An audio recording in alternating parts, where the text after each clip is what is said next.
আজ দেখাবো গম চাষ। গম একটি শীতকালীন ফসল। এটিকে রবি শস্য বলা হয়। গম সাধারণত নভেম্বর ডিসেম্বরে বীজ বপন করা হয় এবং মার্চ এপ্রিলের দিকে এই ফসলটা তোলা হয়।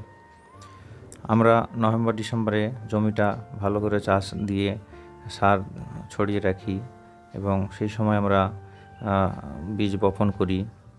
বীজ এক সপ্তাহের মাথায় বেরিয়ে যায়।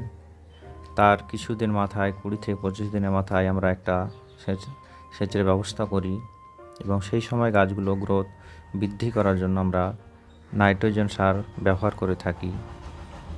এভাবে গাছগুলো ঠিকঠাকভাবে বেরোতে থাকে।